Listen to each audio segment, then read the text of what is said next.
Well, see, everything is. You see, things that are bitter is because the ground is depleted, and the plant is reacting to the.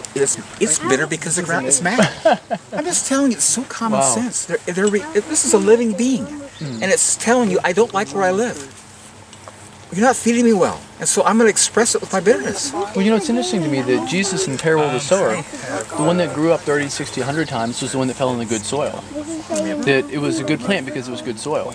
And you've been told us that. It's all connected. Yeah. You are what you eat at all levels. Everything. Do you pay much attention to the bacteria in your soil, or do you think much about them? What amazes me about it, what I've come to is, I know this creator God, he's my dad, and he doesn't, so I pay no attention to the details. Let me tell you some numbers that'll blow you away. There was a guy in Montana, they were the ones who developed the whole bricks testing of food minerals in soil and the refractometer. It's International Ag Labs. He goes all over the United States and he tests farm soils and he tells them how mineral-rich they are. When he saw the film, he says, I'd love to test that guy's soil. But I can't get there, I'm in Montana. So he sends a guy from Seattle to take a soil sample. Let me give you the numbers. Nitrogen, the desired level is 40, mine's 120. The one that really blows me away is phosphorus. The desired level is 174, mine's 2,345. Desired level is potassium is 167, yeah. Desired level is 167, mine's 1,154. So that's just unheard of. It is unheard of. And what I love about it, it's God. You see, this is why all my food tastes so good, because the high mineral content, folks. Wow. I'm not flavoring this. I'm not sneaking up behind it with sugar in it. This is the effect of minerals. And what I love about this, I didn't do anything. I paid no attention. I just put a covering around and God does it all. I'm telling you, man, he's awesome. He's magnanimous. He's like, wow. Yay, God! I mean, he's just incredible. Wow. And I love these scientists just blow me. I had an agnostic scientist come here last year, PhD biologist. We're talking like, and he comes in with his like, you know, I'm a PhD biologist, and what you're doing won't work. And I love it. He says, oh, really? Well, let's check it out and show me why it's not working. So he's walking around. He comes to my celery over here in the garden. He stops dead in his tracks and says, there's no way you get celery this big and this start giving out fertilizer. He says, sir, I've never fertilized. He says, I don't believe you. I'm going to come back and test your soil. Really? I want to see the test. He comes back with a little black bag in 2 weeks. He tests my soil. The pH was my soil. The pH in my wood chips, which they were told at school, ties up nitrogen and makes your soil acidic. The pH was 7.0. Perfect. And I looked at him and the Holy Spirit came out and said, let me tell you something, sir. Let God be true and every man a liar. You were lied to in school. This guy was so blown away. He's checking 3 other places and the lowest he could get in my fresh wood chip was 6.5. So I went to blow his mind. You see, over here I have a hydrangea plant. It's not blooming yet. But if you know about hydrangeas, this is one of those really big round flowers.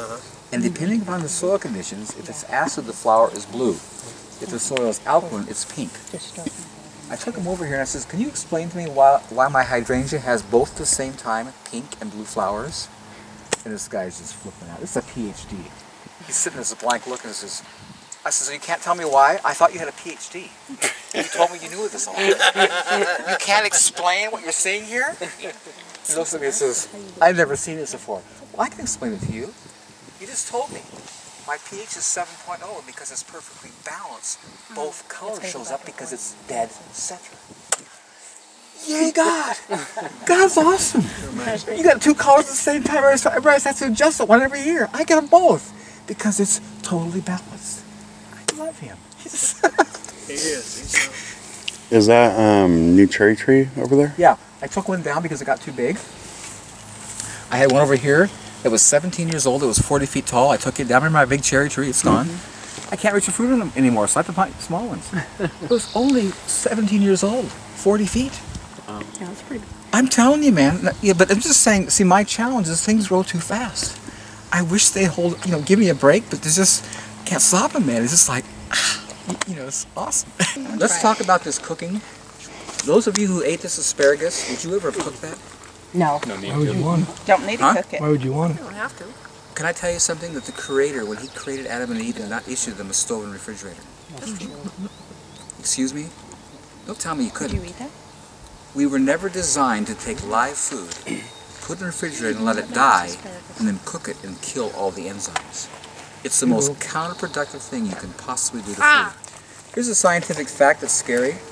In 10 minutes, not 10 hours, in 10 minutes after fruits and vegetables are picked, they lose up to 80% of their metabolic properties in 10 minutes. Is there any wonder why he put us in the garden? I can eat it like that. And then, you know, Jesus tries to reconnect us there in the Sermon on the Mount.